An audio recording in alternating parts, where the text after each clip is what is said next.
A'udzubillahi minasyaitonirrajim. Bismillahirrahmanirrahim. Alhamdulillahirabbil alamin, nahmaduhu wa nasta'inuhu wa nastaghfiruh. Wa na'udzu billahi min syururi anfusina wa min sayyiati a'malina. May yahdihillahu fala mudilla lahu wa man yudlil fala hadiya lahu. Asyhadu an la ilaha illallah wahdahu la syarika lah. Wa asyhadu anna Muhammadan 'abduhu wa rasuluh. Allahumma alimna ma yanfa'una wanfa'na bima 'allamtana wa zidna ilma. Rabbi yassir wa la tu'assir. Rabbi tammim bil khair. Amma ba'du. InsyaAllah hari ini kita sambung tadabbur surah Al-Hasyr. Kita sampai ayat yang ke-19. Sebelum kita sambung ayat yang ke-20, kita tengok apa pengajaran daripada ayat yang lepas dan kaitan dengan ayat hari ini. Okey. Ayat yang lepas Allah beritahu tentang kesesatan orang-orang kafir, khususnya orang Yahudi, iaitu Bani Nadir, dan juga kesesatan raka kongsi orang Yahudi, iaitu orang munafik. Dua-dua sesat. Tapi satu rupa dia jelas kafir, satu lagi rupanya Islam. Tapi dua-duanya sesat. Yang dua-duanya adalah sesat. Bahkan yang rupa Islam itu lagi jahat daripada yang rupanya kafir. Yang rupa Islam, yang rupa tu solat, puasa dengan tazkirah Nabi, sebenarnya bila masuk neraka, neraka lagi bawah daripada yang rupanya kafir. Jadi Allah nak bagi tahu pengajaran, bukan semua yang kafir tu selama-lamanya kafir, dan bukan semua yang Islam tu selama-lamanya Islam. Bukan semua rupa tu cantik di luar, maka baik di dalam, bukan. Kadang-kadang yang di luar tu sangat cantik, sangat indah, tapi di dalam lebih teruk daripada yang rupanya buruk. Peringatan untuk kita semua. Kemudian Allah beritahu balasan kepada dua golongan ni. Satu golongan yang kafir, satu lagi golongan yang berpura-pura Islam. Apa balasan mereka? Iaitu Allah kata sama dengan balasan syaitan dengan manusia. Kerja syaitan menghasut manusia supaya kafir. Kerja orang kafir ataupun kerja orang munafik pun sama, nak pastikan orang Islam murtad ataupun kembali kepada kekufuran. Maka balasan pun sama. Bila kerja tu sama, balasannya pun sama. Allah kata balasannya dalam ayat 17, A'udzubillahi minasyaitonirrajim, fakana 'aqibatahuma annahuma finnar khalidina fiha. Maka adalah akibat kedua-duanya, iaitu orang munafik dan orang kafir Yahudi ataupun syaitan dan manusia yang kufur, balasan keduanya adalah finnar, dalam neraka, jelas. Allah tak sebut berapa lama, berapa tahun, tapi Allah bagi perkataan khalidina fiha, kekal selama-lamanya. Maknanya bila masuk neraka, dua golongan ini tak akan keluar. Bahkan dalam ayat lain yang kita tadabbur dalam surah Ibrahim ke, Allah kata mereka tak mungkin akan masuk syurga sehinggalah unta yang besar berjaya masuk dalam lubang jarum. Maknanya satu perkara yang mustahil. Kemudian Allah beritahu wazalika jazaa'uz zalimin, itulah balasan kepada orang yang zalim. Siapa yang zalim? Bila mereka masuk neraka dan kekal. Siapa? Allah tidak zalim. Yang zalim ialah diri mereka sendiri. Dan kezaliman yang paling besar ialah mensyirikkan Allah. Tidak meletakkan Allah di tempat yang sepatutnya. Allah yang mencipta, Allah yang bagi rezeki, Allah yang bagi segala nikmat, tapi dia letak Allah ke tepi, dia sembah makhluk. Dia sembah benda yang tak bernyawa.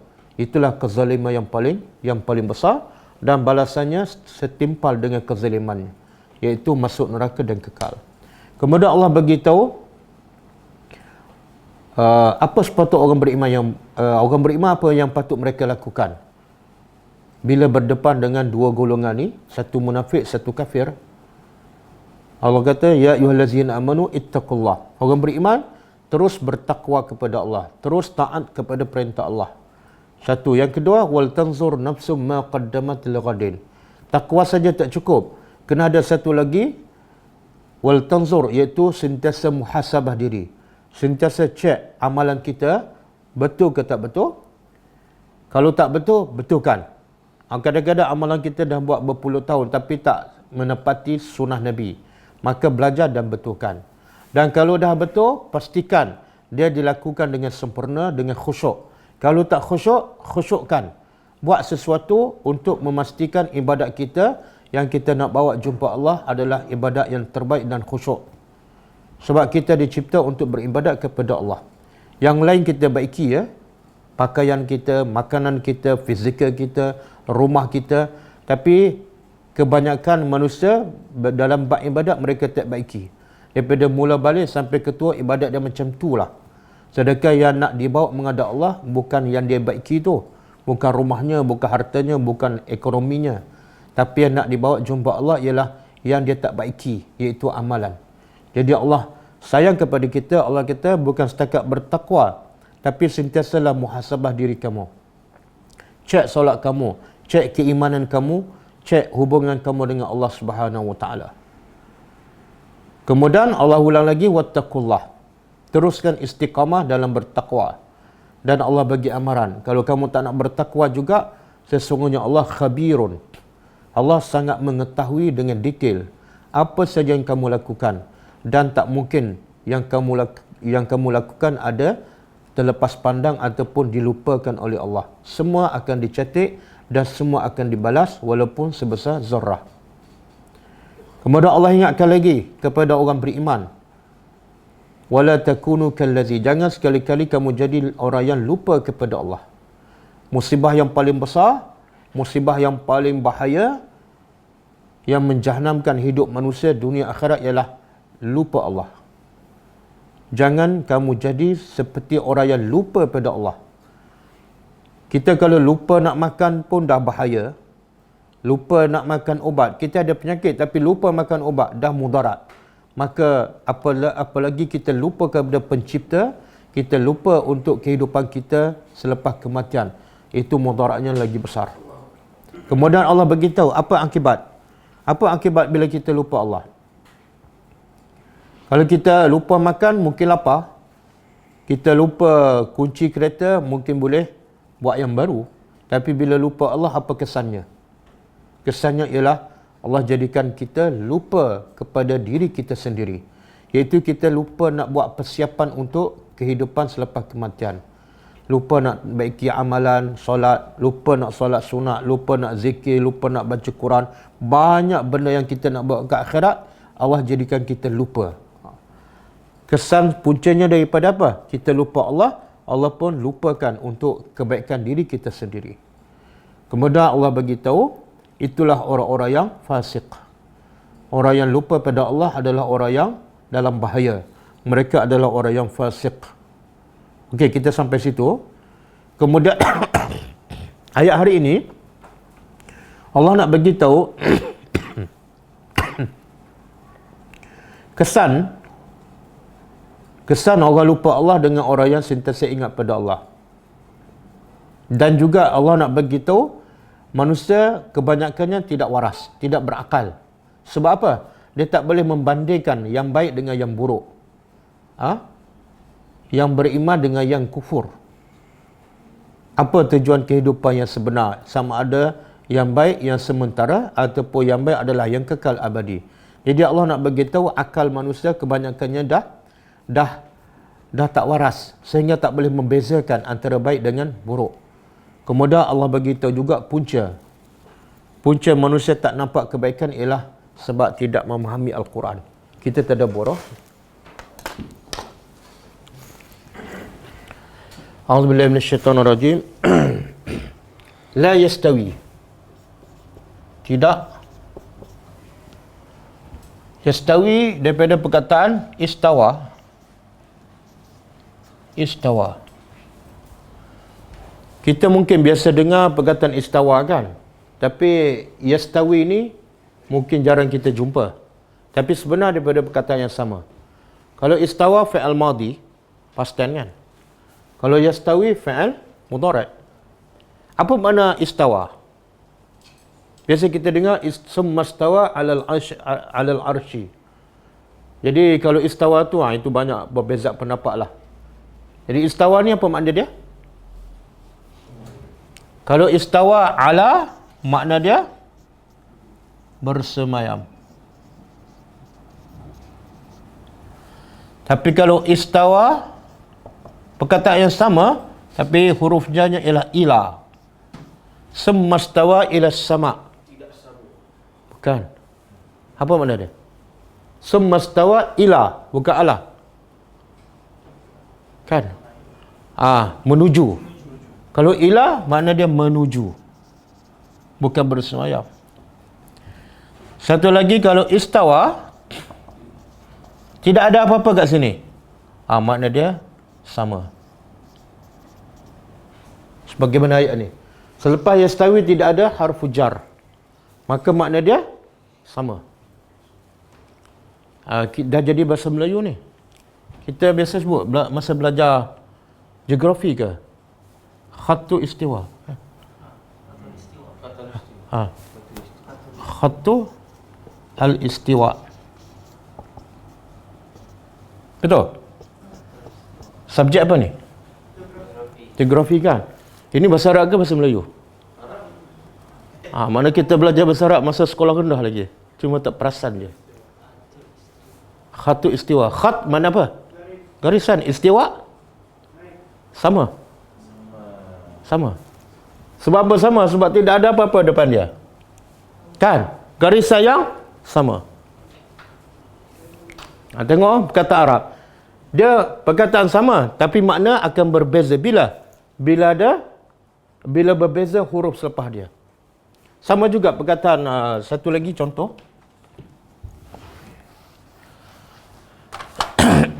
Raghiba. Raghiba kan?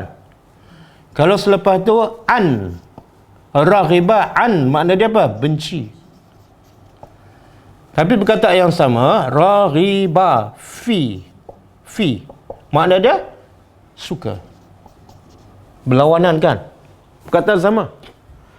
Kalau saya kata faman raghiba an sunnati, apa makna? Siapa benci.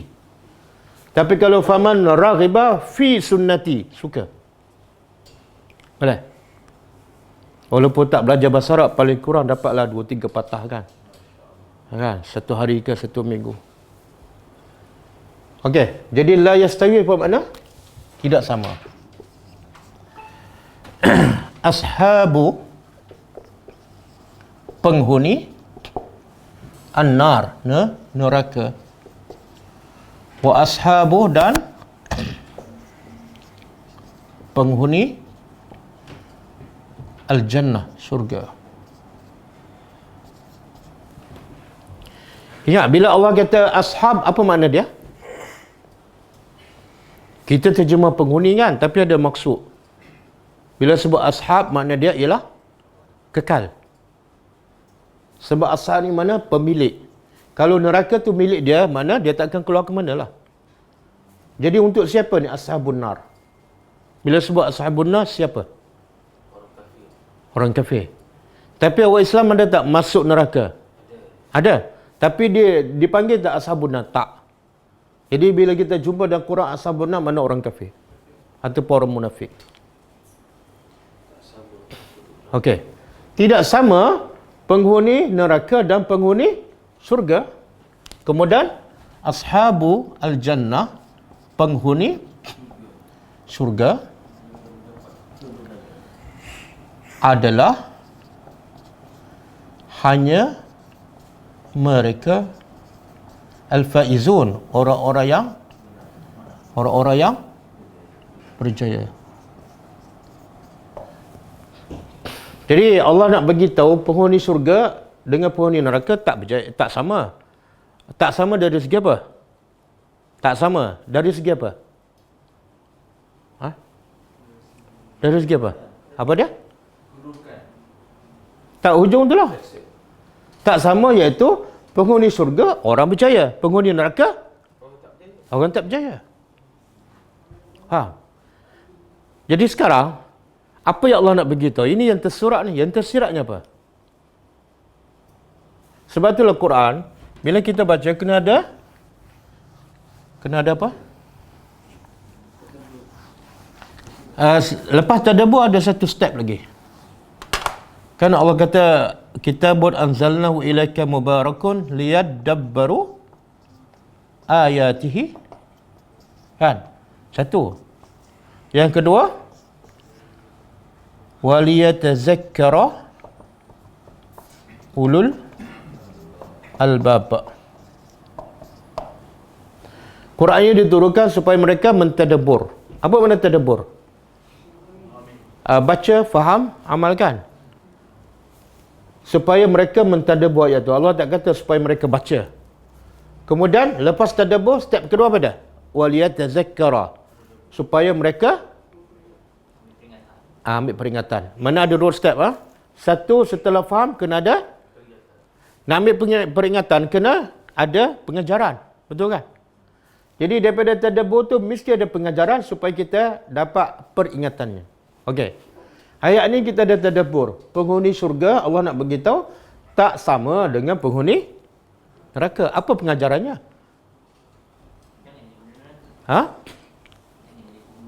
Jangan jadi? Itu bagi kita yang faham. Okey, saya bagi analogi. Saya kata, bila saya akan katakan, Mers tak sama dengan X70. Kan? Bila saya cakap tu, kalau saya cakap pada seseorang, Mers tak sama dengan X70. Bila saya cakap pada dia, makna apa tu? Apa saya nak beritahu? Bila dia mengatakan Mers dengan X70 sama, baru saya cakap tak sama. Betul? Makna saya nak menafikan, bila saya nak mengatakan benda itu sama bila ada orang mengatakan tak sama. Boleh faham? Okey. Jadi Allah nak menafikan. Nak menafikan apa? Penghuni neraka tak sama dengan penghuni syurga. Makna ada orang kata apa? Sama. Sebenarnya ramai tak orang anggap syurga dengan neraka sama? Ramai? Tukar soalan. Ada tak orang yang menganggap syurga dengan neraka sama? Ada ke tak? Ada ke tak? Apa dalil? Mesti ada. Jangan tak nak jawab. Memang ada. Mesti ada. Sebab adalah Allah menafikan. Makna ada orang beranggapan macam tu. Kalau tak, kenapa Allah nak nafikan? Betul tak? Okey. Yang kedua, ramai tak? Mana lebih ramai? Orang menganggap syurga dengan neraka tak sama. Satu lagi, orang menganggap syurga dengan neraka sama je. Mana lebih ramai? Sama ramai. Tak. Satu, syurga dengan neraka tak sama. Okey.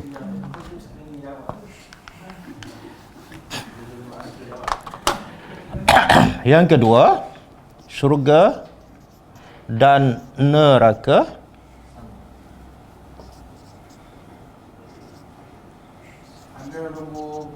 sama.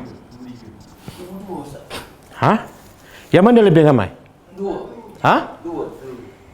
Iaitu yang menganggap syurga dan neraka sama. Ini lebih ramai. Agak-agak berapa peratus? Lebihlah 45% itu 49%. Lebih satu pula. Ada dalil? Ada. Apa kajian? Tu yang saya tahu asal. Mana ada sebut peratus? Ini tafsir Quran ikut akal ya. Ini guna. Ada bukti tak? Kalau tak Tuhan tak sebutlah. Bila Tuhan sebut tu majoriti makna kita boleh nampak. Yalah, majoriti itu berapa peratus? Peratus tu ada dalil tak? Ya. Ini pelajar bijak mengelak daripada menjawab soalan. Kita tanya dia tanya kita balik. Sebenarnya yang menganggap syurga dengan neraka tak sama 1% daripada 1000. Yang menganggap syurga dan neraka sama 999 daripada 1000 orang. Faham? Ada dalil? Ada. Hadis Nabi kata pada Adam, wahai Adam, ambillah satu kumpulan, masukkan ke neraka. Ada pun bertanya, ambil berapa banyak ni? Allah kata, hadis kursi. Allah kata, ambil daripada 1999 dan campak ke neraka. 999, ambil daripada 1000, campak ke neraka. Kenapa yang ni 999 daripada 1000 masuk neraka? Kenapa? Apa punca? Punca ni lah. Ni, fahaman yang salah. Sebab dia anggap syurga dengan neraka sama. Sebab terlalu ramai yang salah faham, maka Allah tegaskan, tak sama, tak sama. Okey. Okey, orang Islam ni tak beranggapan macam ni? Ada ke tak ada?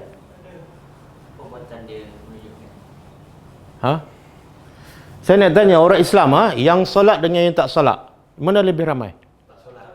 Tak solat. Bila dia tak solat, dia duduk bahagian mana? Dua. Dia kata sama je syurga neraka. Kalau dia kata tak sama, dia pergi solat. Betul tak? Yang buka aurat agam, mana lebih ramai dengan yang tutup aurat? Tak payah cakap orang kafir, ni orang Islam. Lebih ramai ialah?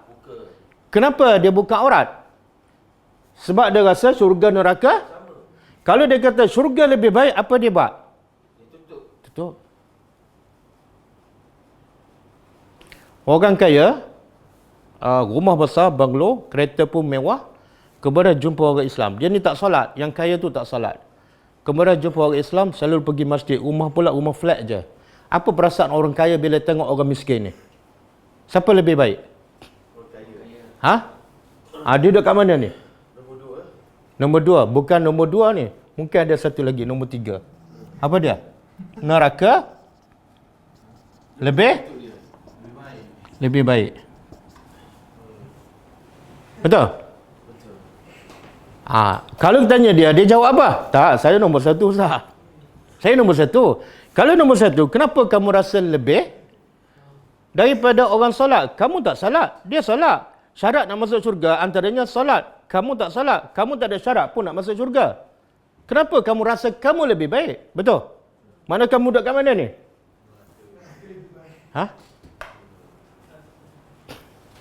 Okey. Saya bagi contoh analogi mudah kan. Mungkin berlaku pada kita. Kita ada telefon. Ada masa nak buka Facebook, Instagram. Dan masa tu juga ada untuk kita buka Quran. Kita buka yang mana? Biasanya lah. Kebanyakan orang. Tak.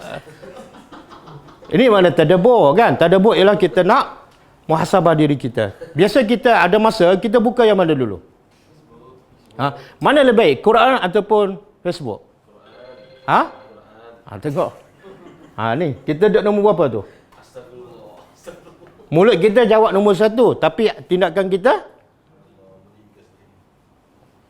Facebook tengok tadabbur Quran Ustaz. Memang dah tahu dah alasan tu. Betul tak? Telefon kita banyak tadabbur Al-Quran daripada buka yang selain pada Quran. Betul tak?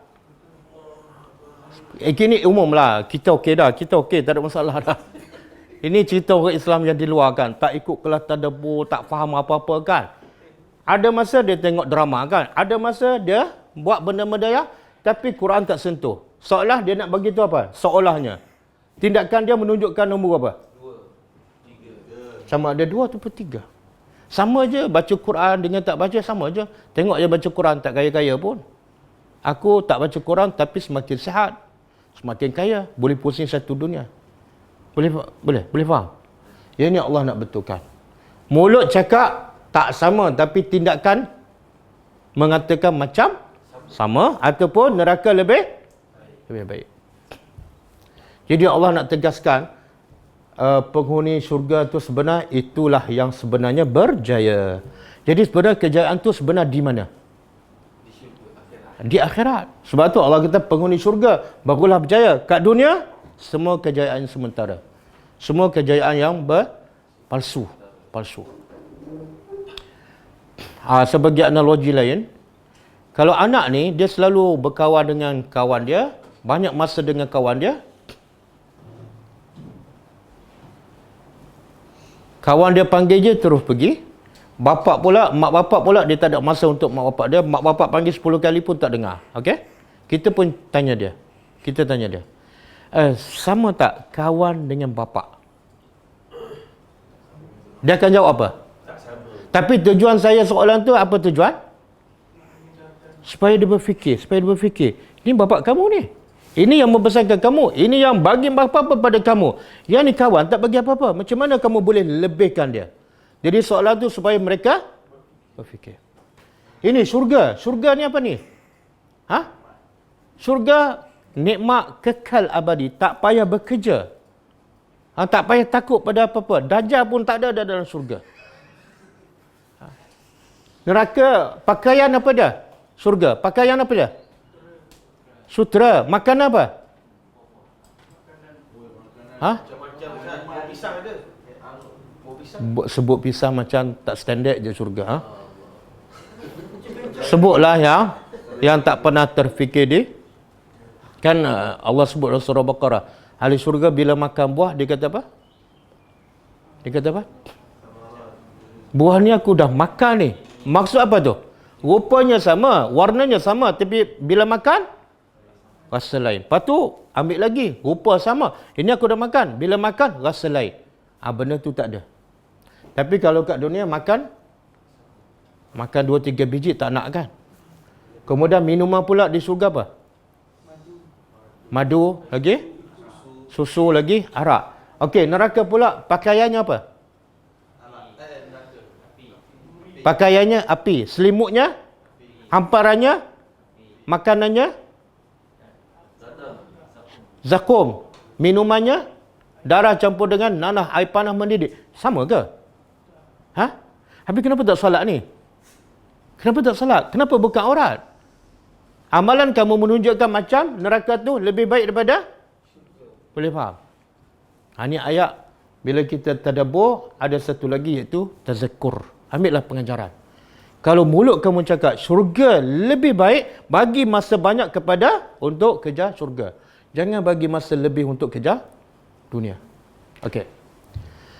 Jadi mana kita, apa sumber ataupun asas untuk kita yakin syurga ni lebih baik?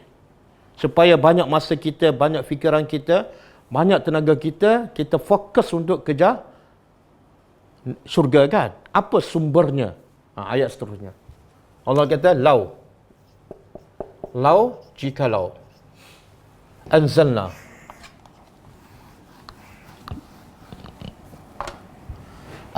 kami telah turunkan hazal Quran, Al-Quran ini. Kalau lau ni dalam bahasa Arab apa makna?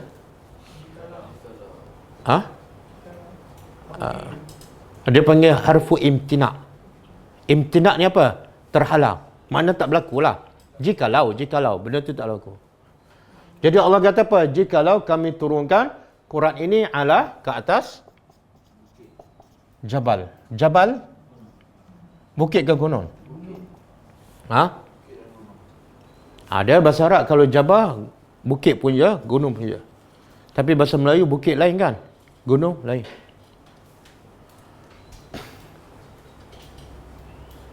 Okey, dalam bahasa Arab dia sebut dalam bentuk apa ni? Jabal ni dalam bentuk nakirah. Kalau kita belajar bahasa Arab, nakirah menunjukkan apa? Umum. Makna Allah nak beritahu apa ni? Kalau Quran turun atas mana-mana bukit, bukan mesti bukit Uhud saja. Bukit kat Malaysia, bukit kat Jepun, apa akan berlaku? La ra'aitahu. Pasti engkau melihatnya. Engkau ni siapa? Ialah siapa? Tak. Tak ni pertama balik pada Nabi lah. Tak ni kasurah. Kalau ramai la ra'aitum. Kan? Jadi ayat ni pertama turun pada Nabi, maka Allah bercakap dengan Nabi lah. Tapi bila Allah bercakap dengan Nabi, makna Allah bercakap dengan semua umat dia. Sebab Nabi adalah contoh. Kita adalah pengikut.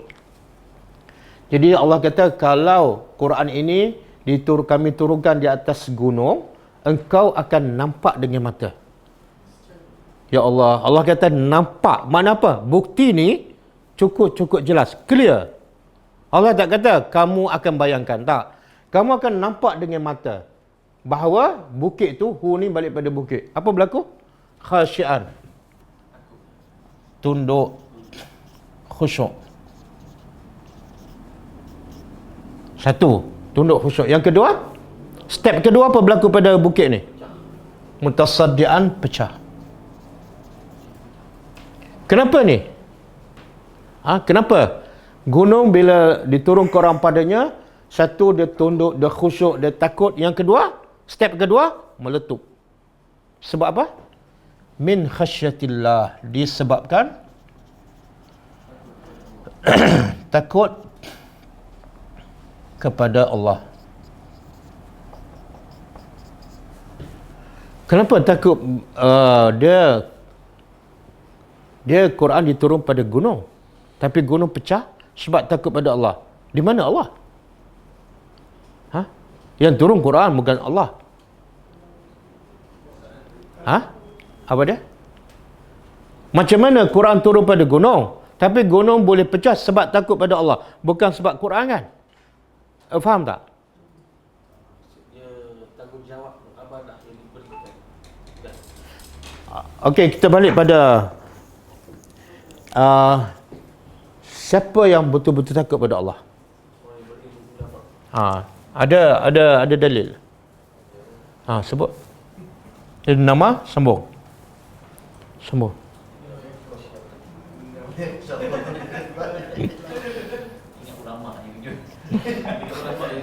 Innama yakhshallaha min ibadihil ulama. Tengok, dia bukan ustaz, dia perakam je. Okey, sesungguhnya hanya yang takut pada Allah daripada hamba-Nya ialah ulama. Okey? Jadi yang takut pada Allah siapa? Okey. Bila Quran, Allah buat contoh, kalau Quran turun pada gunung, dan gunung ni ada akal lah. Gunung ada akal. Contoh, Allah kata kalau gunung ni berakal, tiba-tiba Quran turun pada dia, dia faham. Maka dia akan khusyuk, tunduk, dan step kedua, pecah. Sebab apa? Sebab takut pada Allah. Dari mana sifat takut pada Allah tu? Yang turun Quran bukan Allah. Ni. Yang takut pada Allah, orang yang berilmu. Dari mana gunung berilmu? Daripada Quran. Kan Quran cerita pasal Tuhan, betul tak? Quran cerita pasal Tuhan. Siapa baca Quran, siapa tadabbur, dia kenal Allah. Bila kenal, inilah akan berlaku ni. Ini yang akan berlaku. Khusyuk, takut, pengsan, dan ada sahabat, ada salafus salih yang mati.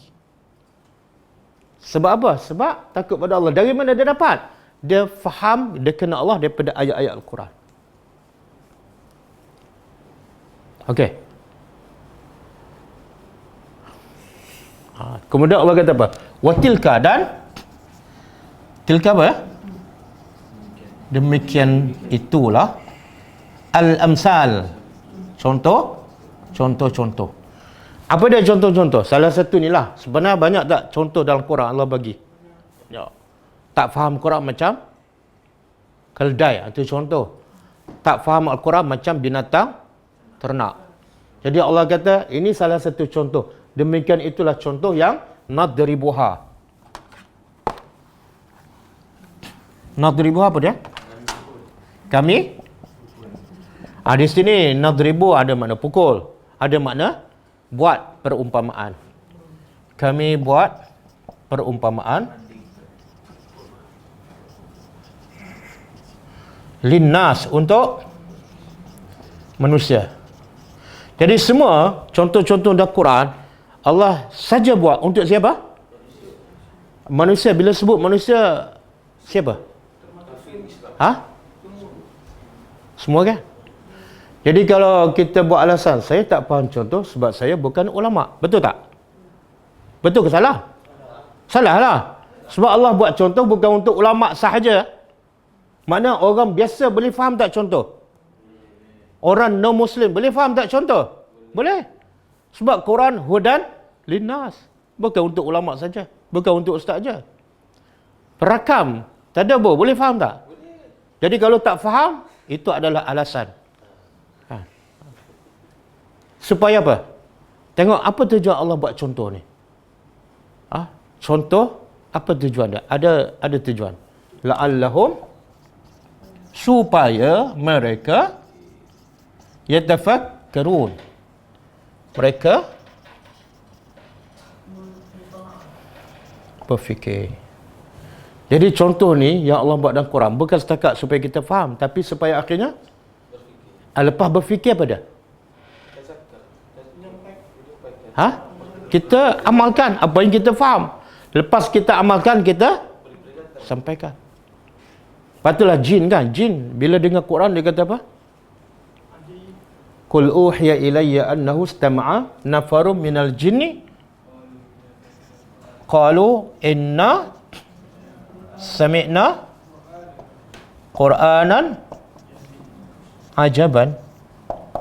Tengok Quran kalau turun pada gunung khusyuk dan pecah. Kalau gunung tu berakal lah. Kalau turun pada jin yang hati dia bersih, dia kata apa? Kami telah dengar Quran yang ajabah. Lepas tu dia buat apa? Falamma hadaruhu qalu ansitu. Bila ramai kumpulan jin mendengar Quran daripada Nabi, dan masa tu jin tu kafir. Kafir. Bila mereka dengar, dia kata ini satu perkataan yang sangat luar biasa. Sampai kalau turun pada gunung pun boleh meletup. Lepas tu falamma ini surah Qaf ayat 29.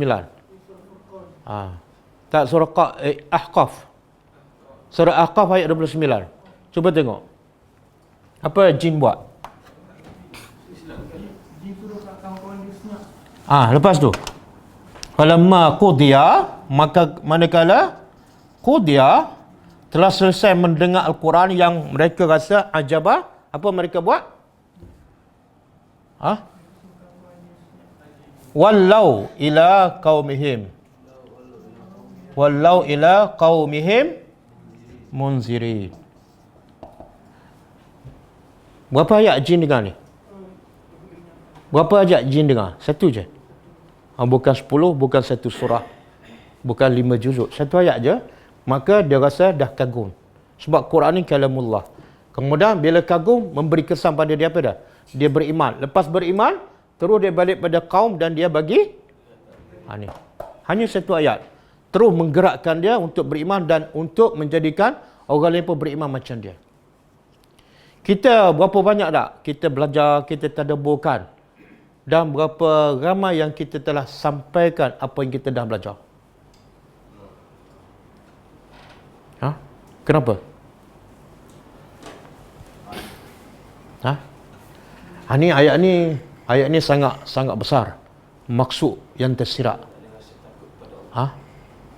Kenapa Allah buat contoh gunung? Kenapa Allah tak kata kalau kami turunkan Quran atas pokok ataupun atas tanah, atas bumi, maka bumi akan pecah? Ataupun kami turunkan Al-Quran di atas bangunan, maka bangunan akan meletup. Kenapa Allah tak guna semua tapi Allah guna gunung?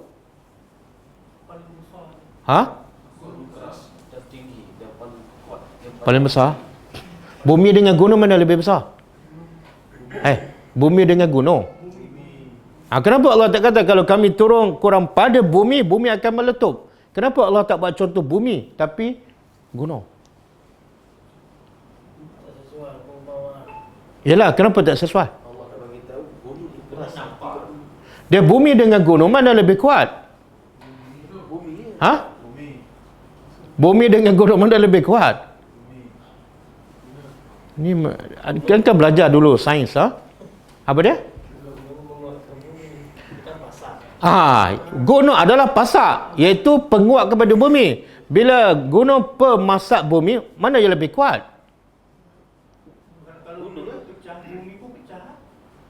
Saya tak tanya pun soalan tu. Ha?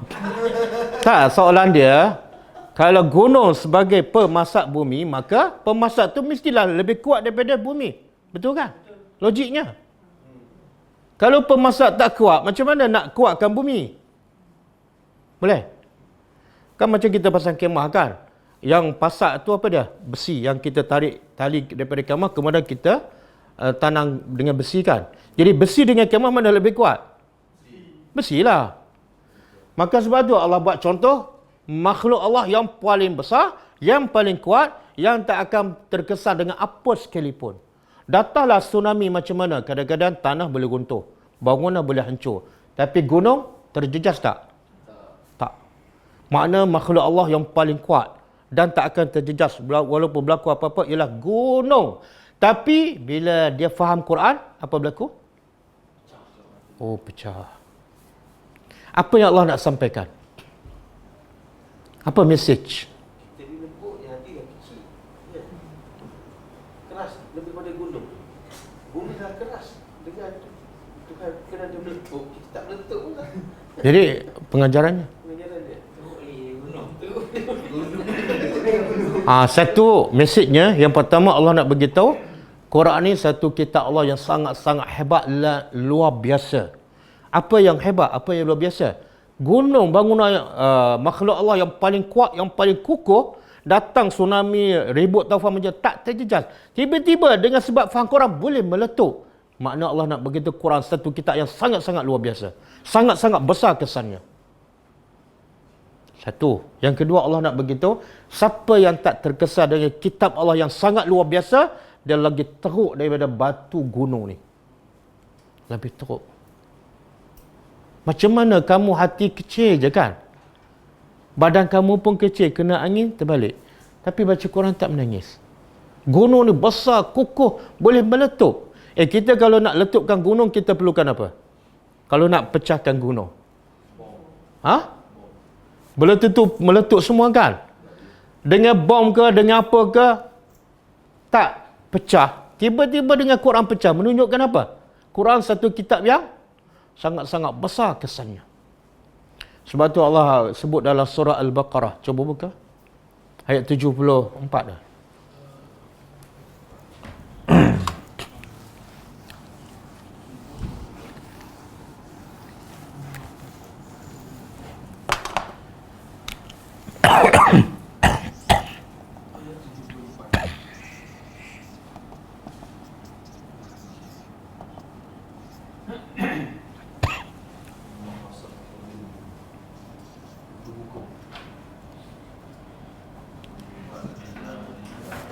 Ada min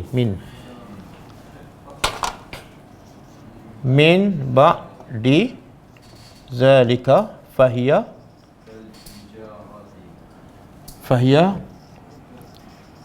kal hijarati atau asyaddu qaswah wa inna minal hijarati lama yatafajjaru minhu al-anhar wa inna minha lama yatashaqqaqu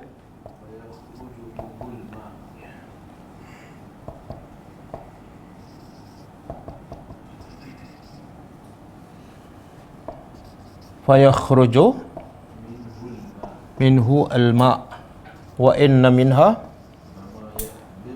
lama yahbitu min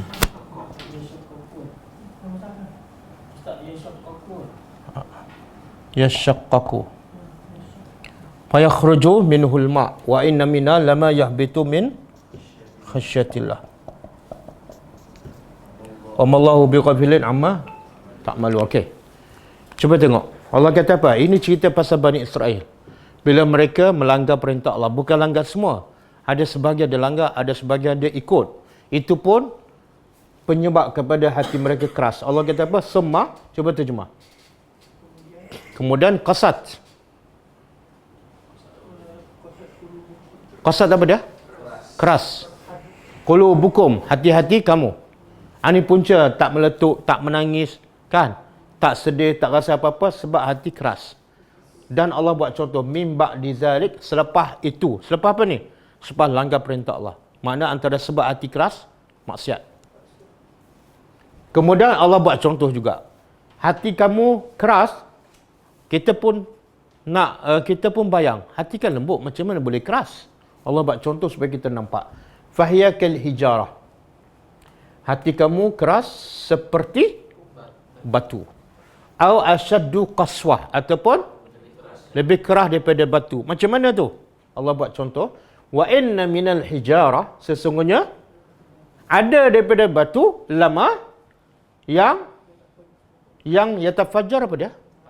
Terpancar minhu daripadanya sungai. Mana batu keras, walaupun keras ada yang terpancar sungai daripada batu tu. Makna apa tu? Sekerah-kerah batu keluar juga air. Yang kedua, wa inna minha, sesungguhnya ada juga daripada hijarah batu tu, lama yashaqqaqu, bila dia pecah, fayakhruju, lalu keluar air. Ada kan? Kadang-kadang batu tu pecah keluar air.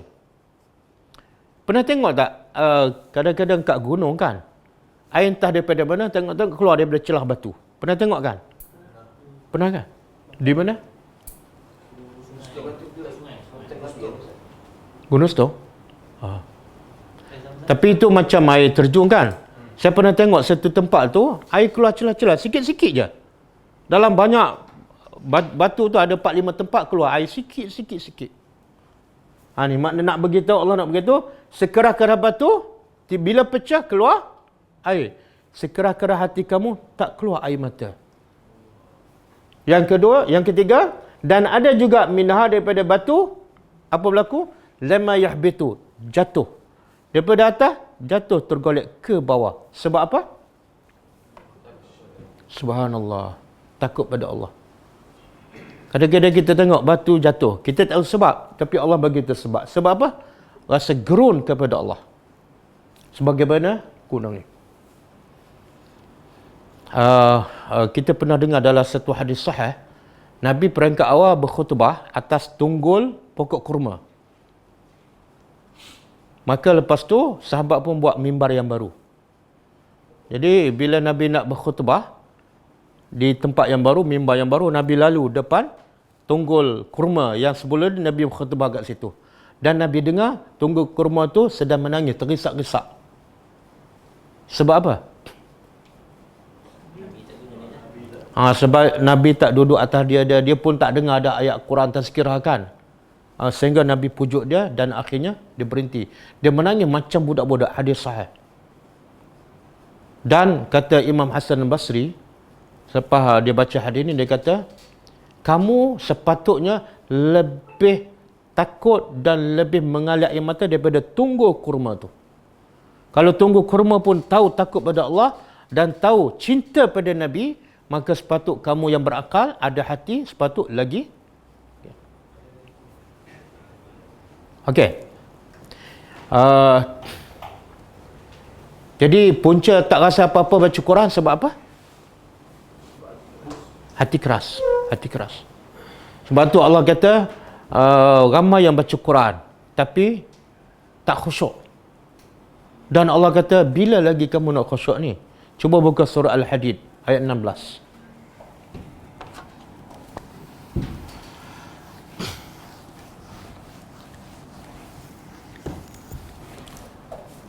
Surah Al-Hadid ayat 16.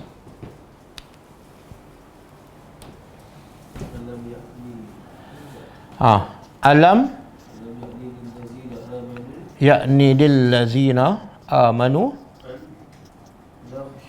an takhsha'a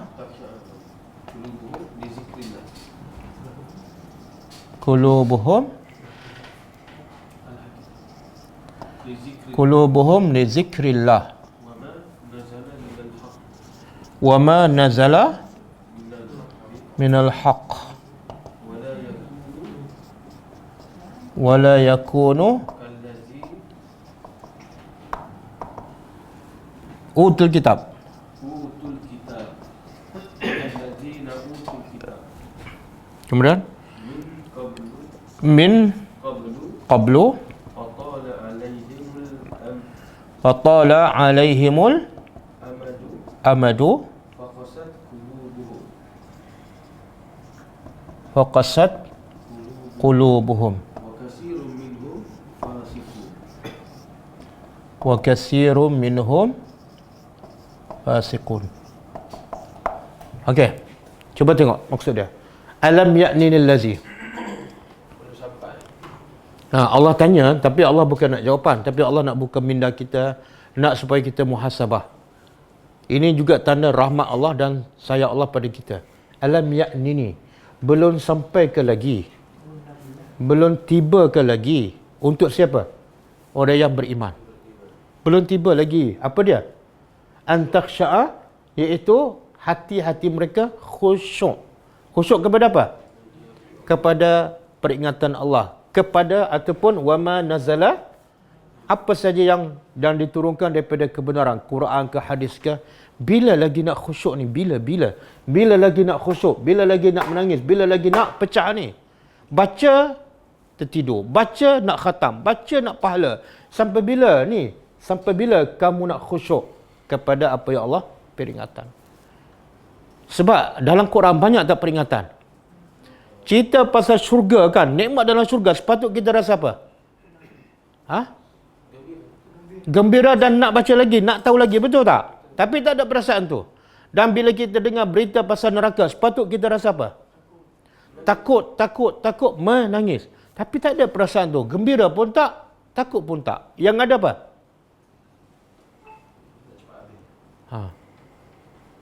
Ramai tak orang Islam macam tu? Kalau kita buat kajian, boleh tak? Buat kajian. Berapa ramai yang baca Quran? Katalah dalam 1000 orang, hantar borang kan? Dalam 1000 orang baca Quran, berapa ramai yang khusyuk, menangis dan lepas tu berubah? Dia buat kajian lah. Tu malah buat kajian tu. Tak. Itu jawapan yang Nabi bagi. Tapi supaya orang tu sedar, jangan baca saja. Kalau kamu baca saja tak rasa khusyuk, jauh sekali nak menangis, makna tak betul. Sebab dalam mesej Allah ni, Allah nak bagi kita dua je dalam ayat ni. Kalau turun ke atas gunung dan gunung tu faham, gunung yang keras pun boleh meletup. Sebab apa? Mesej pertama, kehebatan Al-Quran. Mesej kedua, Allah nak bagi tahu manusia yang tak khusyuk, yang tak rasa apa-apa, memang Allah nak mencela orang ni. Macam mana Allah mencela? Iaitu kamu lebih teruk daripada batu. Batu yang tak ada akal. Kamu lebih hina daripada batu.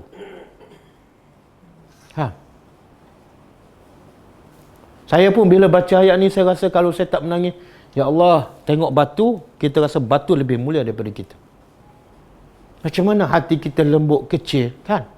Sepatut lebih mudah nak menangis, lebih mudah nak pengsan, kan? Mana hati kita keras. Okey, kalau ikut ayat ni, apa punca hati keras? Allah kata, bila lagi nak tiba hati yang beriman, bila baca Quran, khusyuk, bukan khatam, bukan nak habis, bukan nak pahala, khusyuk. Kemudian Allah kata, wala yakunu, dan janganlah mereka orang beriman menjadi seperti orang yang utul kitab. Ini bukan mana orang tak ada kitab. Orang dah ada kitab, dah diberi kitab. Jangan jadi macam mereka. Apa jadi pada mereka ni yang ada kitab? Min qablu, sebelum ni, iaitu fatala alaihimul amad. Tala apa dia? Panjang. Tempoh. Ke atas mereka al-amad. Amad ni masa. Mereka ada kitab, tapi lepas turun kitab, masa yang panjang, yang lama, mereka tak khusyuk, mereka tak faham, mereka tak menghayati. Maka kesudahannya apa? Waqasat, keras hati mereka. Jadi punca keras apa dia? Ni. Qala alaihimul amad. Dia tak tengok maksud, dah lama dah. Syed baca je. Syed dah khatam je kan. Mungkin dah bertahun-tahun dia tak menghayati. Maka akhirnya hati dia keras. Walaupun mulutnya sentiasa membaca Al-Quran. Dan akhirnya Allah kata, wa katsirum minhum fasiqun. Kebanyakan mereka adalah orang yang fasik. Okey. Jadi muhasabah untuk diri kita, sepanjang kita baca Quran, berapa kali kita khusyuk, berapa kali kita menangis, berapa kali kita rasa. Fasik ni orang yang banyak buat dosa kecil. Tak, dua. Ada dua. Fasik ni, satu fasik kecil. Fasik kecil apa dia? Iaitu buat dosa kecil berterusan. Yang kedua, buat dosa besar tapi tak keluar daripada Islam. Itu fasik kecil. Buat dosa besar tapi fasik kecil. Yang kedua, fasik yang besar, iaitu dia buat sesuatu yang terkeluar daripada Islam. Contoh dia kata solat tak wajib, tutup aurat apa ni, ketinggalan zaman, itu boleh fasik yang besar. Ustaz, kalau fatala boleh tak? Fatala alaihi wal ni masuk orang yang jauh daripada angan-angan dia. Angan-angan dia jauh, kata dia tunggu. Dia tunggu sampai dia benda tu berlaku baru nak buat. Tunggu sesuatu berlaku baru dia nak buat. Maksudnya? Tak ada ulama sebut antara sebab hati menjadi keras. Antara sebab hati menjadi keras kan? Pertama, lupa pada Allah. Macam ayat sebelum ni. Bila lupa pada Allah, confirm hati akan jadi keras. Yang kedua, buat maksiat. Maksiat dosa kecil ke dosa besar, hati jadi keras. Bila hati jadi keras, baca Quran tak rasa apa-apa. Kalau baca pun fikir nak cepat habis. Yang ketiga, tulul amal. Panjang cita-cita. Panjang angan-angan dia. Besok nak buat ni, minggu depan ada projek tu, tahun depan nak macam-macam, nak pergi ke hutan, macam-macam angan-angan dia.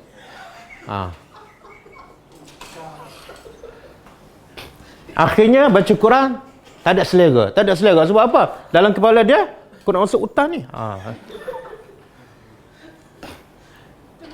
Termasuklah ulama kata, bahkan Umar Ibn Khattab sebut, banyak cakap. Umar Khattab kata, jangan banyak cakap. Bila banyak cakap, banyak silap. Bila banyak cakap, mesti banyak silap. Sebab kita bukan banyak ilmu pun. Kemudian, bila banyak silap, maka neraka lebih utama. Dan orang yang banyak cakap, hatinya keras. Dan orang yang hati keras adalah orang yang paling jauh dengan Allah. Sebab itulah kadang-kadang kita duduk bisingkan. Solat jarak SOP 1 meter kan. Itu bagi saya terlalu kecil. Yang paling besar pada manusia jarak dengan Al-Quran bukan 1 meter ni. Agak-agak berapa meter? Manusia jarak dengan Quran. Kadang-kadang sebulan tak baca. Kadang-kadang setahun tak baca. Kadang-kadang daripada kecil sampai ketua tak baca. Itu lagi-lagi bahaya. Okey? Semoga dengan ayat ni boleh menyentuh hati kita. Dan lepas ni kita bagi masa lebih untuk Al-Quran. Dan bila kita tak rasa apa-apa, dia mesti rasa apa-apa. Soalnya, kenapa bila baca Quran kena rasa? Sehingga Allah kata ni, sampai bila kamu baca Quran tak rasa apa-apa ni? Sampai bila? Jadi soalannya, kenapa bila baca Quran kena ada rasa? Ni, rasa khusyuk, rasa takut, rasa... Kenapa? Kenapa Ustaz? Kenapa baca Quran mesti ada rasa? Rasa takut, rasa khusyuk. Mana kalau baca Quran tak ada rasa, belum baca.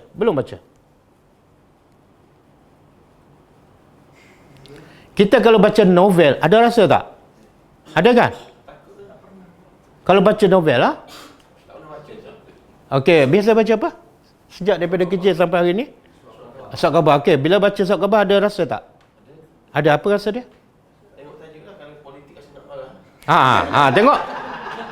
Tengok bila bab politik ada rasa nak marah kan.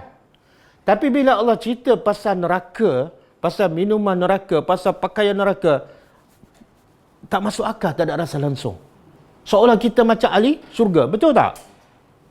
Orang baru cerita bab politik, belum tentu betul dah rasa nak marah dah. Rasa nak lempang kan. Kadang-kadang kita tengok drama, ada rasa tak? Okey, kalau baca kajian-kajian konspirasi, ada rasa tak?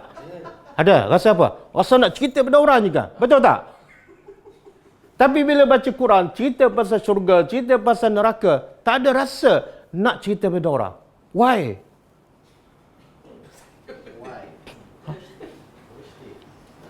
Kan Quran ni boleh jatuh pada gunung, pecah gunung.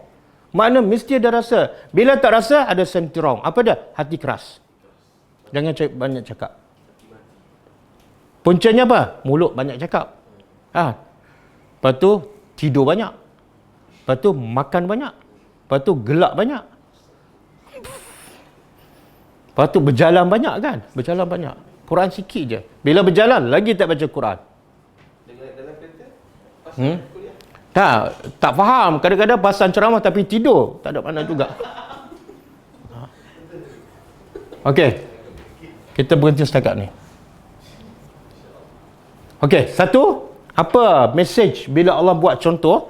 Kalau turun Quran pada gunung dan gunung boleh faham. Gunung berakal. Gunung akan pecah. Apa mesej pertama?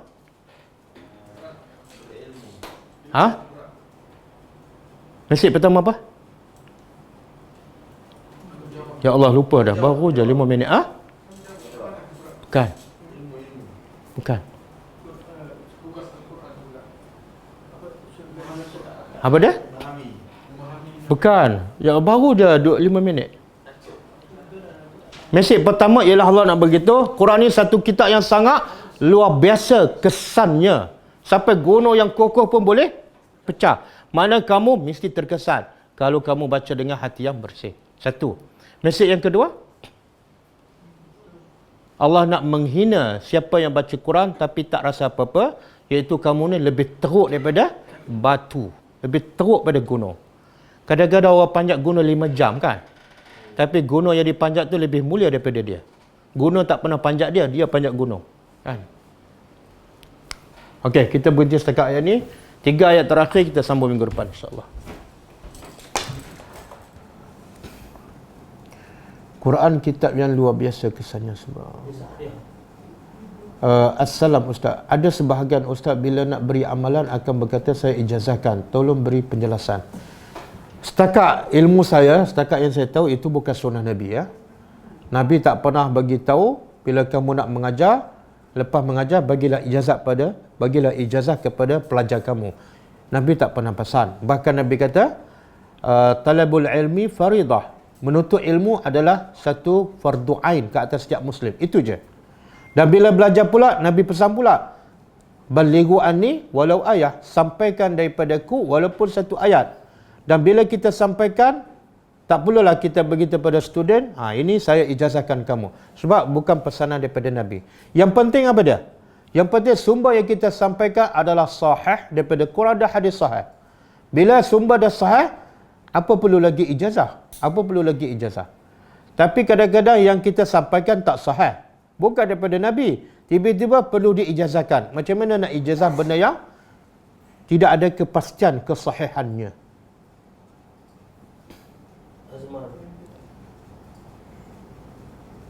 Assalamualaikum. Makan beramai-ramai satu talam sunnah ke? Saya tak jumpa hadis makan dalam talam adalah sunnah. Yang banyak sunnah Nabi berkaitan dengan makan ialah makan, baca bismillah, makan dengan tangan kanan, makan apa yang depan kita. Sudah makan, baca doa kan. Bila tumpah, kutip. Dan kalau bersih, makan balik apa yang tumpah. Bila ada nasi ataupun baki makanan kat jari, sunnah Nabi jilat. Itu ada hadis sahih. Adapun makan dalam talam ni, saya tak jumpa hadisnya. Wallahu a'lam.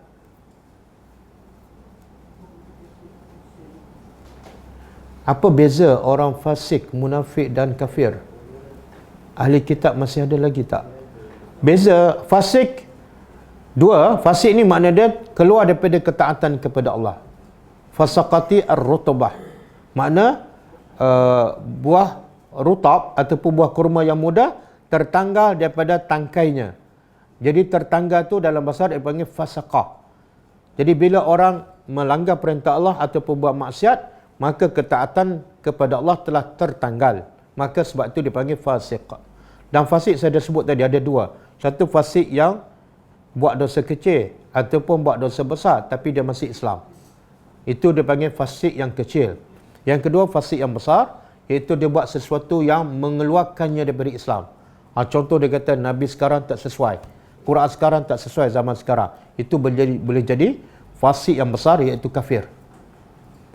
Munafik pula, munafik ialah orang yang kafir, hatinya kufur kepada Allah, tapi zahirnya nampak Islam. Zahir Islam, batinnya kufur kepada Allah.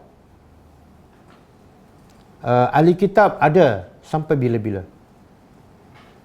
Ahli kitab ada sampai bila-bila. Siapa ahli kitab? Iaitu yang mendakwa mereka ikut kitab Taurat dan Injil, walaupun kitab itu sebenarnya telah diubah dan kitab itu sebenarnya telah terbatal. Bila turun Al-Quran, 2 kitab Injil dan Taurat terbatal, tapi mereka mendakwa mereka masih ikut. Mereka itu digelar ahli kitab. Kafir ke Islam? Kafir. Ahli kitab ni kafir. Allah sebut lam yakunil lazina kafaru min ahlil kitab wal musyrikin. Tidak mungkin bagi orang kafir siapa? Sama ada orang musyrikin ataupun ahli kitab. Jadi dua-dua tu kafir. Cuma beza kafir ahli kitab ialah sembelihan dia orang Islam boleh makan. Sembelihan orang musyrikin, orang Islam tak boleh makan. Kemudian yang kedua beza, orang Islam boleh kahwin dengan wanita ahli kitab walaupun dia tak masuk Islam. Supaya apa? Supaya lebih mudah untuk kita tarik perempuan itu kepada Islam dan akhirnya dia beriman kepada Allah. Sebab dia kitabnya daripada Allah juga. Cuma diselewengkan selepas itu. Wallahu alam. Ada ke zaman sahabat Nabi dulu kalau baca Quran ada yang sakit mati? Ada? Mati saya tak pastilah, tapi yang sakit ada. Kisah yang sahih daripada Umar ibn Khattab.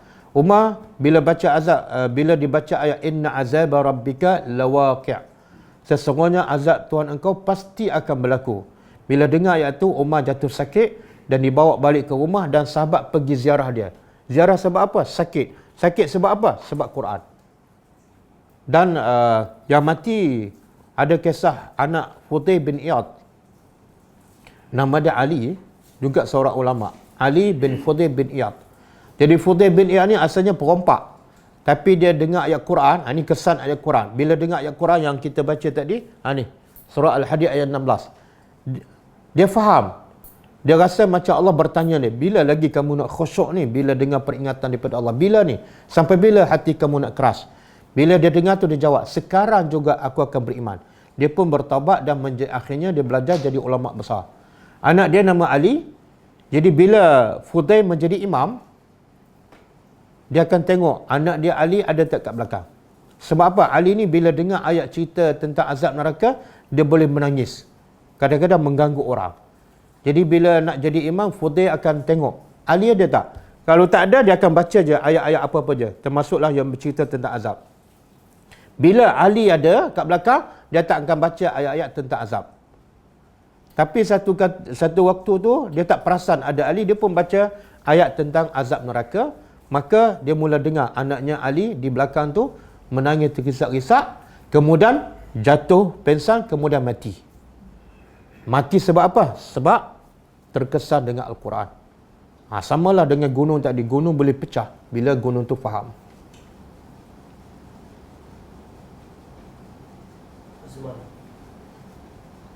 Mana ni? Mana? Nak tanya Ustaz, pakai penutup kepala masuk tandas wajib? Tak wajib. Maka bila masuk tandas tak wajib. Yang mengatakan bila masuk tandas kena tutup kepala sebab takut dikencing oleh syaitan, itu bukan hadis sahih. Yang wajib tutup kepala ialah bila perempuan keluar rumah. Bila perempuan keluar rumah ataupun ada mahram, dia kena tutup aurat. Bila masuk tandas tak payahlah tutup kepala. Syaitan tak akan kencing atas kepala. Syaitan akan kencing kat mana? Syaitan kencing kat mana?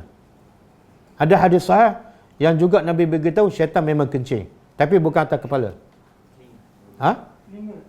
Nabi kata mana-mana orang tak bangun subuh, syaitan akan kencing dalam telinga dia. Walaupun dalam telinganya ada penyumbang earphone kan.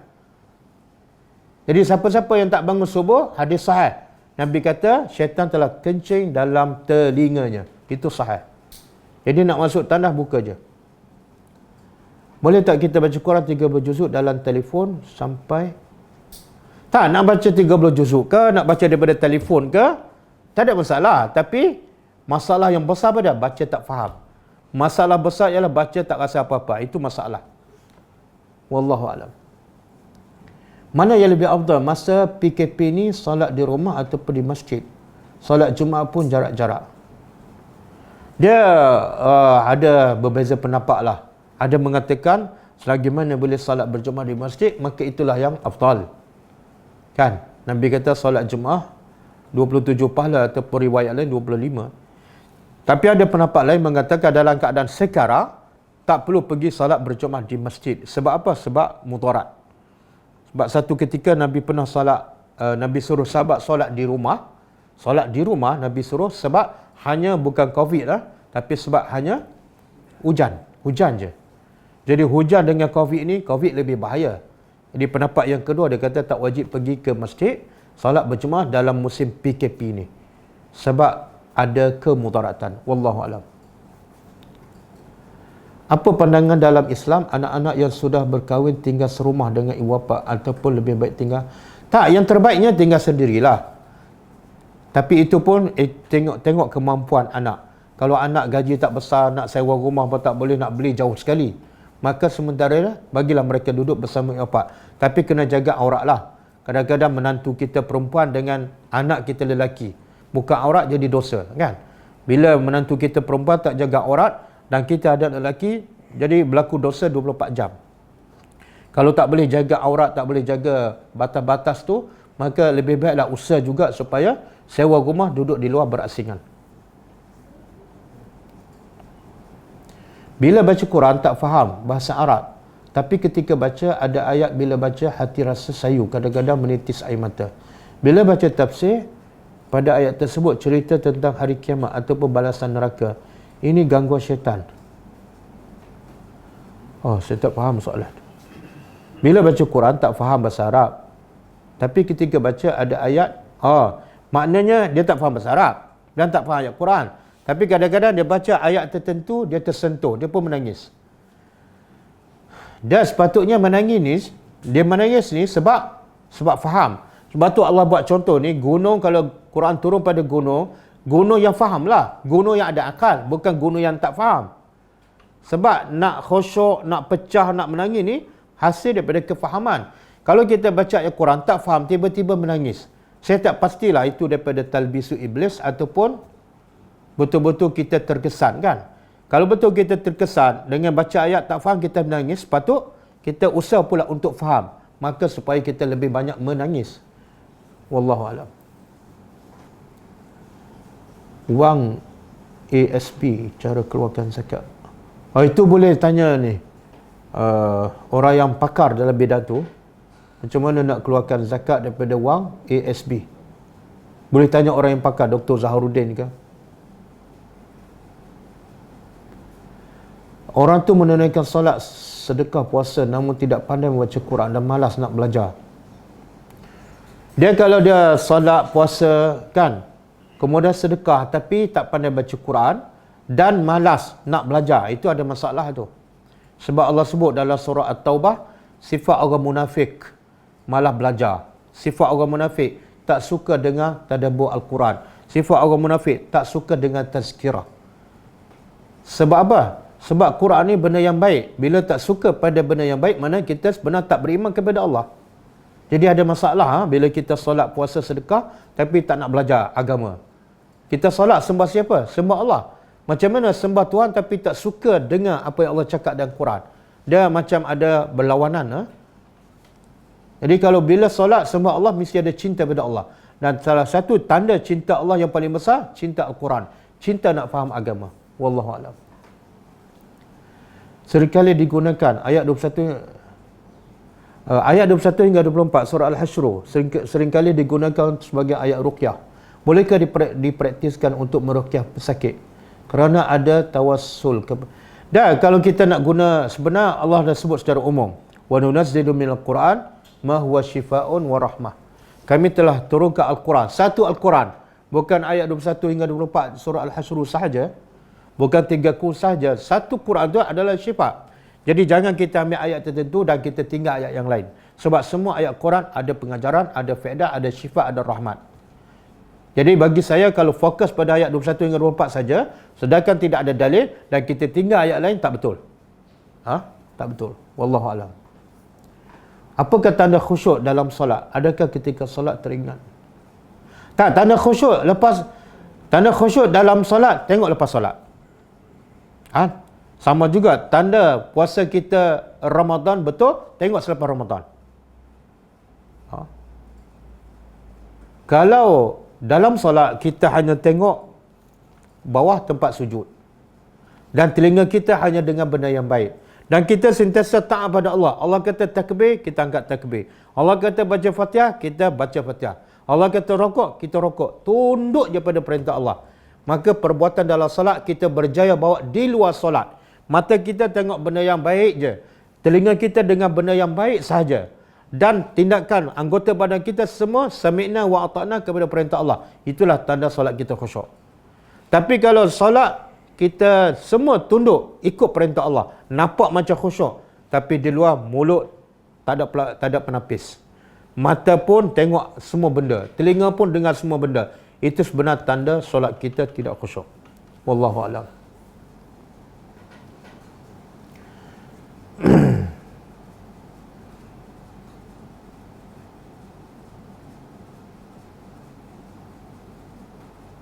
Dari tadabbur ayat surah yang lepas, boleh kita buat kesimpulan. Orang yang berjaya, orang yang bahagia, orang yang tunaikan hak Allah, orang yang tunaikan apa yang diajar oleh Nabi. Ya, bolehlah. Betul lah kesimpulan tu. Bila hujan, Nabi suruh solat kat rumah berjemaah. Ustaz, adakah perlu berselawat pada akhir bagi setiap doa seperti kebiasaan yang dilakukan? Tak perlu.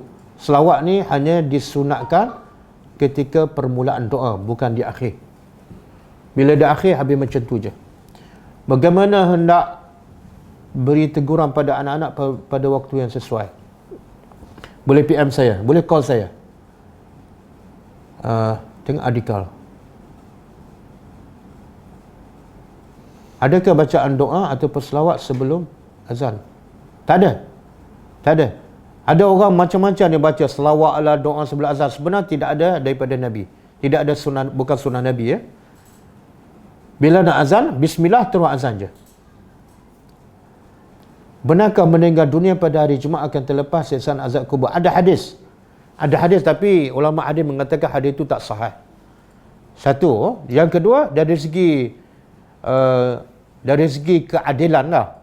Jadi macam tak adil kan? Sebab mati hari Jumaat bukan pilihan kita. Tak ada siapa yang boleh pilih pun. Sebab mati Allah dah tetapkan. Takkanlah hanya kerana dia dipilih oleh Allah, mati pada hari Jumaat, tiba-tiba dia dapat kelebihan. Yang adil ialah yang kita ada pilihan. Kita iaitu kita nak mati dalam beriman. Hari apa pun tak penting. Yang penting kita mati dalam keadaan beriman. Kemudian Nabi sendiri pun mati hari Isnin. Jadi jangan fokus nak mati hari Jumaat sampai kita kadang-kadang kita lupa nak gandakan amal kita, nak baiki amal kita. Sebab kita fokus nak mati malam Jumaat aja. Wallahu a'lam. Apakah ayat-ayat Allah yang boleh singkir gangguan syaitan semasa solat? Tak, saya dah sebut nak khusyuk dalam solat kena betulkan urusan kehidupan kita sebelum solat. Kalau sebelum solat kita banyak bercakap, banyak gelak, maka dalam solat baca ayat apa pun dia tak akan khusyuk lah. Apa yang kita buat sebelum solat itu akan kita bawa dalam solat. Jadi nak betulkan khusyuk, nak betulkan solat supaya khusyuk, betulkan amalan kita sebelum solat. Contohlah, sebelum solat tu jangan banyak bercakap, berhenti bercakap. Jangan banyak gelak, banyakkan zikir, baca Al-Quran. Bila masuk waktu terus ambil wudu. Kemudian solat sunat pula. Solat sunat qabliyah. Solat sunat tu sebenarnya penapis. Penapis supaya kita buang urusan dunia dalam kepala kita sebelum kita masuk betul-betul solat fardu. Jadi jangan tak solat sunat. Cuba bayangkan kita tengah sibuk dengan urusan dunia, tiba-tiba ambil wudu terus solat fardu. Mana nak khusyuk? Jadi kena ada proses dia supaya akhirnya solat fardu kita khusyuk. Wallahu a'lam. Baca Al-Quran di masjid sebelum azan, adakah sunnah Nabi? Bukan sunnah Nabi. Nabi tak pernah membaca ataupun menyuruh sahabat baca Quran sebelum azan. Kemudian yang kedua, kenapa nak baca Quran di masjid sebelum azan? Apatah lagi kalau pakai speaker kan, itu boleh mengganggu orang ramai. Quran untuk kita, yang orang lain dia sendiri baca. Masing-masing boleh baca di rumah masing-masing. Jadi kenapa kita nak baca kuat sampai mengganggu orang? Wallahu a'lam. Sekiranya terbangun lambat untuk tahajud, tapi masa ada sikit saja untuk satu solat sahaja sebelum subuh, dan beliau juga belum witir, dalam keadaan begini apa solat yang terbaik? Solat witir. Bila ada masa sikit je sebelum subuh, sempat solat witir 1 rakaat, Nabi kata solat. Kalau sempat 5, solat 5. Kalau sempat 3, solat 3. Kalau tak sempat 3, solat 1. Wallahu a'lam. Okey, cukup ah? Siapa yang belum dijawab soalannya boleh PM saya. Dan bila saya tak jawab dalam WhatsApp ataupun Telegram, sabarlah. Sabar separuh daripada iman. Okey, saya nak buat satu pengumuman. Kita akan buat tadabbur tour ke Melaka, insya-Allah pada Sabtu dan Ahad, 2 hari 1 malam. Jadi kita akan bagi peluang untuk pelajar-pelajar yang ada di Melaka ataupun sekitarnya, Seremban ke Johor ke, boleh nak kita belajar secara face to face. Kita akan ada di Melaka daripada pukul 11 hari Sabtu. Hari Sabtu ni 19 hari bulan. Jadi pukul 11 kita akan ada kelas tadabbur. Kemudian lepas zuhur kita akan agihkan sedikit bantuan untuk orang miskin yang ada sekitar tu. Kemudian hari Ahad, program kita bersama pelajar daripada pukul 9 sampai pukul 1. Jadi siapa-siapa yang pelajar-pelajar tadabbur yang ada di Melaka ataupun sekitarnya nak jumpa, nak tanya soalan, kita akan buka. InsyaAllah pada nanti kita akan buat poster. Dan saya minta siapa yang nak ikut, nak join bersama dari mana Melaka ke Seremban, boleh bagi nama kepada Puan Haniza. Sebab kita nak tahu berapa ramai dan nak cari dewan ataupun tempat yang sesuai. Kita pun kena jaga SOP juga, insyaAllah. Okey? Kita tutup dengan membaca tasbih kafarah. Subhanakallahumma wa bihamdika, asyhadu an la ilaha illa anta, astaghfiruka wa atubu ilaik. Assalamualaikum warahmatullahi wabarakatuh.